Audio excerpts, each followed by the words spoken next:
ഹരേ കൃഷ്ണ. മീനം രാശി 2025 മുതൽ 2030 വരെ നിങ്ങളുടെ നവഗ്രഹങ്ങളുടെ ഗോചരവും അതിൽ നിന്ന് നിങ്ങൾക്ക് കിട്ടുവാൻ പോകുന്ന ഫലങ്ങളും എന്താണെന്ന് നോക്കാം.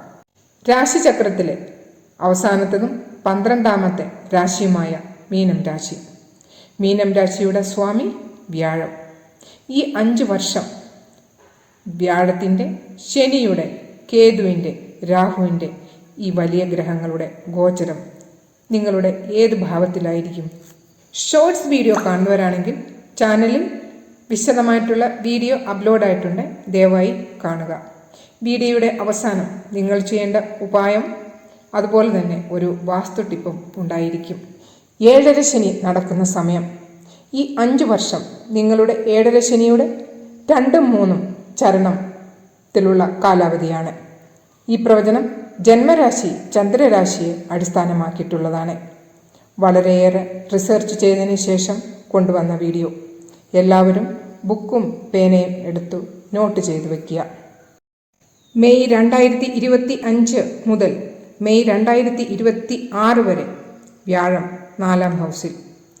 വ്യാഴത്തിൻ്റെ ദൃഷ്ടി 10, 12. 4ാം ഹൗസ് സുഖത്തിൻ്റെ, സമ്പത്തിൻ്റെ, നിങ്ങളുടെ വീടിൻ്റെ, നിങ്ങളുടെ മാതാവിൻ്റെ ഒക്കെയാണ്.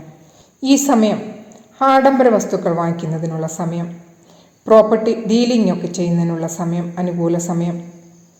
മാതാവിൻ്റെ ആരോഗ്യം, മാതാവിൻ്റെ പേഴ്സണൽ ലൈഫൊക്കെ അനുകൂലമായിരിക്കുന്ന സമയമാണ് ഈ സമയം. 10ാം ഹൗസിൻ്റെ ദൃഷ്ടി കമ്മ്യൂണിക്കേഷൻ സ്കില്ലൊക്കെ മെച്ചപ്പെടുത്തുന്നതിനുള്ള സമയം, മാനേജ്മെൻറ്റ് ലെവലിലൊക്കെ ജോലി ചെയ്യുന്നവർക്കുള്ള അനുകൂല സമയം. വ്യാഴം, ഗുരു എന്ന് പറയുന്നത് അറിവ്, നോളജ്. നിങ്ങളിൽ ഒരു മെച്യൂരിറ്റി തന്നെ കൊണ്ടുവരും. നിങ്ങളിൽ നല്ല ഒരു ഡിസിപ്ലിനൊക്കെ കൊണ്ടുവരുന്നതിനുള്ള ഒരു സമയമായിരിക്കും ജോലി സ്ഥലത്തും.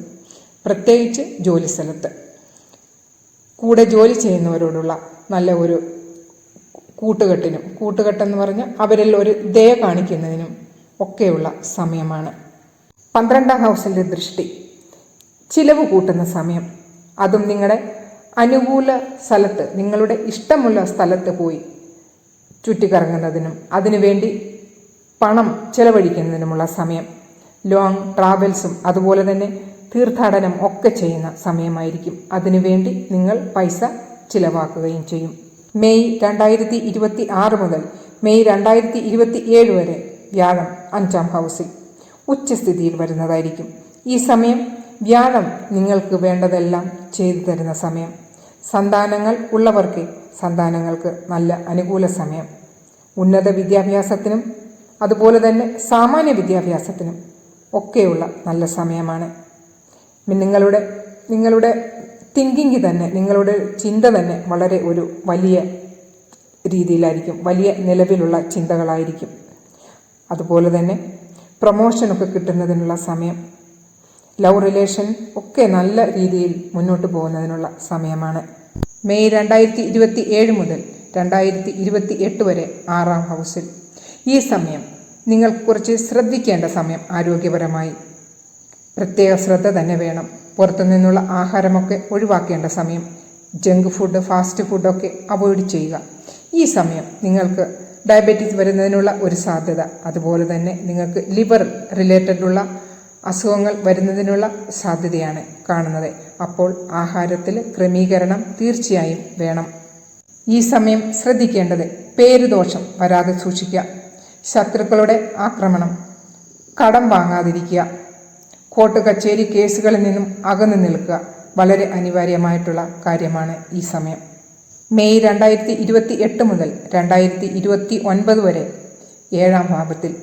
ഈ സമയം വിവാഹം നടക്കാത്തവർക്ക് അതിനുള്ള സമയം. വിവാഹയോഗം അപ്പോഴുണ്ട്. കുട്ടികളില്ലാത്തവർക്ക് സന്താന സൗഭാഗ്യം. ഈ സമയം സോഷ്യൽ അറ്റാച്ച്മെൻ്റ് ഒക്കെ കിട്ടുന്ന സമയം. സമാജത്തിന് നിങ്ങൾക്ക് പെരുമയും പ്രശസ്തിയും ഒക്കെ കിട്ടുന്ന സമയമായിരിക്കും. ഇനി ശനിയുടെ ഗോചരം നോക്കാം. മാർച്ച് 2025 മുതൽ ഫെബ്രുവരി 2028 വരെ നിങ്ങളുടെ സ്വന്തം ഹൗസിൽ, നിങ്ങളുടെ 1ാമത്തെ ഹൗസിലായിരിക്കും. മീനം രാശിയിലായിരിക്കും ശനിദേവ്. അതും 30 വർഷങ്ങൾക്ക് ശേഷമാണ് നിങ്ങളുടെ രാശിയിൽ ശനിദേവ് വരുന്നത്.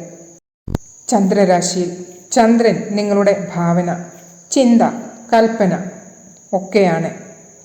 മനസ്സിൻ്റെ മേലെ ശനിദേവ് എന്തായിരിക്കും വരുന്നത്? ഓവർ തിങ്കിങ് തീർച്ചയായും ഈ സമയം നിങ്ങൾക്ക് കിട്ടും. നിങ്ങൾക്ക് അത് വരും. ആൻസൈറ്റി ഒക്കെ വരാനുള്ള സാധ്യത. ചന്ദ്രൻ്റെ കൂടെ ശനിദേവ് വരുമ്പോൾ കുറച്ച് സീരിയസ് ആവുകയും ജോലിയെ സംബന്ധിച്ചിട്ടുള്ള ചിന്തകൾ കൂടുതൽ വരും. ചിലപ്പോൾ കുറച്ച് മടിയൊക്കെ വരുന്ന സമയം. ജോലി സംബന്ധിച്ച് ചിന്തിക്കുക, പക്ഷേ മടി ഉണ്ടെങ്കിലും പതിയെ ജോലി കംപ്ലീറ്റ് ചെയ്യുകയുള്ളൂ. പക്ഷേ അത് ഓട്ടോമാറ്റിക്കലി വരുന്നതാണ്. പക്ഷെ നിങ്ങളുടെ ജോലി ഉത്തരവാദിത്തം നിങ്ങൾ തീർക്കുക തന്നെ ചെയ്യും. ഈ സമയം വിവാഹം കഴിക്കാത്തവർക്ക് തീർച്ചയായിട്ടും വിവാഹയോഗം തീർച്ചയായും കിട്ടുന്നതായിരിക്കും. ഈ സമയം മാതാവിൻ്റെ ആരോഗ്യത്തിൽ ശ്രദ്ധിക്കുക. ചെറിയ പ്രശ്നങ്ങൾ വരാനുള്ള സാധ്യതയുണ്ട്. തലവേദന, ജോയിൻറ്റ് പെയിൻ, അതുപോലെ തന്നെ കുറച്ച് ടെൻഷനൊക്കെ വരുന്നതിനുള്ള സമയമാണ്. ഗവൺമെൻറ് ജോലിക്കൊക്കെ അപ്ലൈ ചെയ്യുന്നതിനും അത് കിട്ടുന്നതിനുമുള്ള സാധ്യതയുള്ള സമയമാണ് ഈ സമയം.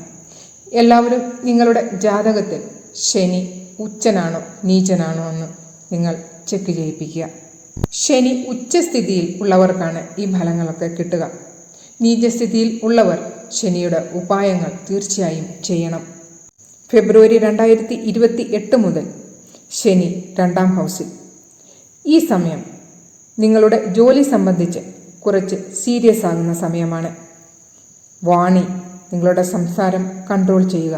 പക്ഷേ ധനപ്രാപ്തിക്കുള്ള സമയം. നിങ്ങൾക്ക് ചെറിയ രീതിയിലുള്ള ആരോഗ്യ പ്രശ്നങ്ങൾ, അതും പല്ല് സംബന്ധിച്ച ആരോഗ്യ പ്രശ്നങ്ങൾ വരുന്നതിനുള്ള സമയം കൂടിയാണ്. ഇനി രാഹു കേതു നോക്കാം. മെയ് 2025 മുതൽ ഡിസംബർ 2026 വരെ രാഹു 12ാമത്തെ ഹൗസിൽ. ഈ സമയം വിദേശയാത്ര പ്രാപ്തി, അല്ലെങ്കിൽ വിദേശത്ത് നിന്നും സഹായം, ഗിഫ്റ്റുകൾ തീർച്ചയായും നിങ്ങളുടെ കയ്യിൽ വരും.